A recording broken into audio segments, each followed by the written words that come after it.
Good day, sir. My name is Franklin T. Felizarta, and this is my report presentation. AC motor and generator. An alternator or AC generator is a machine that converts mechanical energy into electrical energy.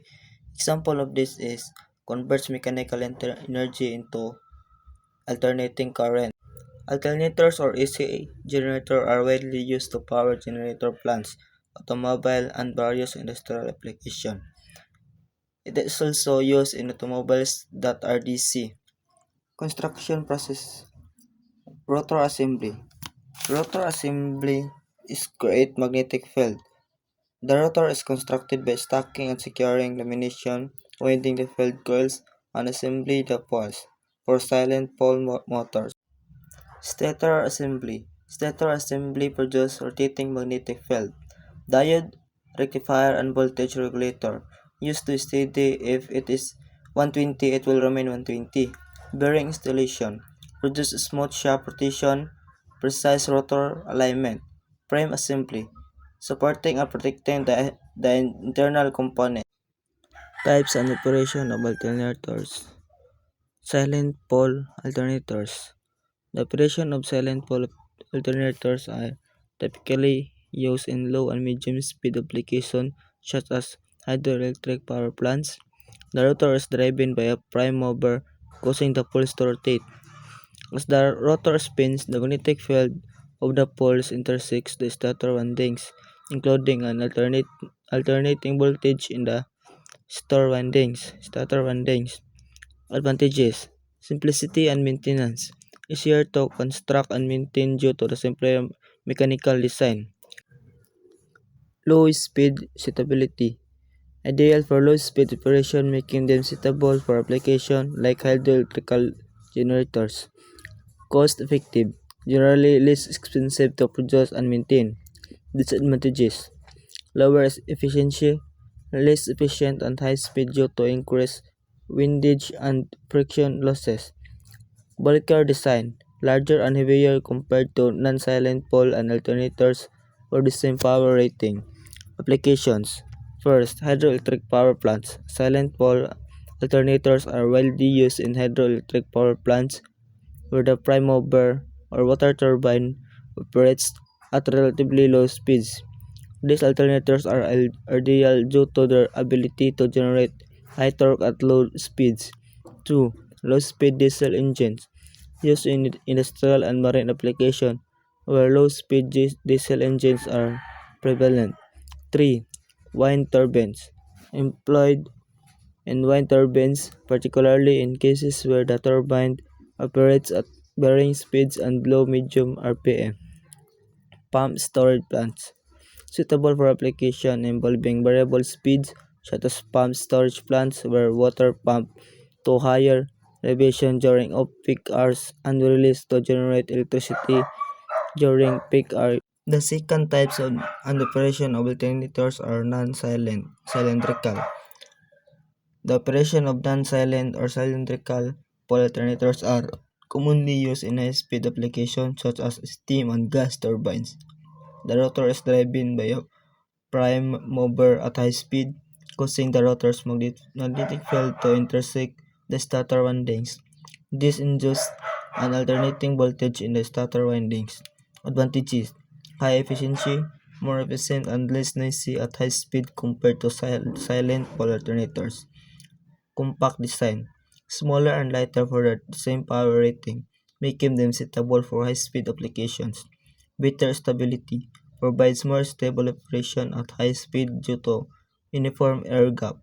Disadvantages: complex construction, more complex and costly to manufacture due to precision engineering requirements. Higher maintenance, requires more maintenance particularly in ensuring the integrity of the rotor windings and cooling system. Application: steam power plants. Non-silent pole are commonly used in steam power plants where the prime mover or steam turbines operates at high speeds. These alternators are designed to handle the high rational speed of steam turbines. Gas turbines, utilized in gas turbines power plants where high-speed operation is required. The smooth cylindrical rotor allows the stable and efficient operation at high speed. High-speed diesel engines employed in application with high-speed diesel engines such as emergency, backup generator, and industrial power system. Combined cycle power plants used in combined cycle power plants where both gas and steam turbines operate in tandem, providing high efficiency and high speed operation.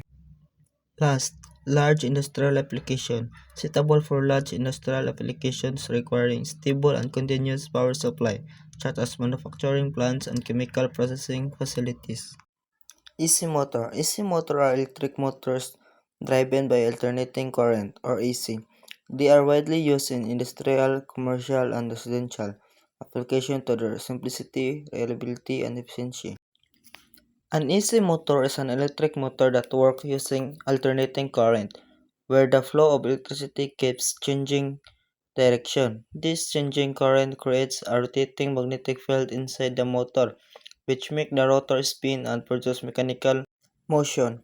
AC motors are widely used because they have a simple construction, making them durable and low maintenance. AC motors are commonly used in house, commercial building, and industries. Construction of AC motor. Stator. Made of laminated steel sheets to reduce eddy current losses, forming a hollow cylinder windings. Coils of insulated wire placed in slots of the stator core, connected to poles and the type of meter. Stator or stationary part. The stator is made of thin laminated steel sheets to reduce energy losses or eddy currents. It forms a hollow cylinder with slots where insulated wire coils are placed. These coils are create a magnetic field when AC flows and their arrangement depends on the motor type. Rotor, a laminated cylinder structure mounted on a shaft similar to a stator core to minimize eddy current losses. Rotor, or rotating part. The rotor is a laminated cylindrical core mounted on a shaft. Like the stator, it uses laminated steel to reduce losses. It rotates inside the stator due to the magnetic field produced, converting electrical energy into mechanical motion. Types of rotor. Squirrel cage rotor consists of conductive bars casually made of aluminum or copper circuited by end ring at both ends. This type is commonly used in induction motor.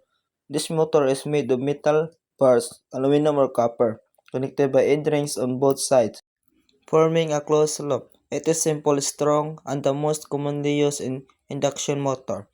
Wound motor. It has windings similar to the stator windings, connected to slip rings in the shaft. This type is used in wound rotor or ship ring inductor motor. Shaft is a metal rod on which the rotor is mounted. It extends out of the motor to connect to the mechanical load. Bearings support the rotor and allows it to rotate smoothly. Bearings are placed at the ends of the motor's housing to reduce friction between the rotating shaft and the stationary parts. Bearings support the rotor and let it spin smoothly. They are placed at the both ends of the rotor to reduce friction between the moving shaft and the fixed parts. End covers, also known as end belts or end shells. These cover the ends of the motor house bearing and provide structural support and protection for internal components. This covers the end of the motor. They hold the bearing in place and protect the internal parts. Cooling system. The motor operates within safe temperature limits. This can include fans mounted on the rotor shaft, cooling fins on the motor housing, or more advanced cooling method in large motors. Cooling keeps the motor from overheating. It can use fans, cooling fins, or other method in bigger motors.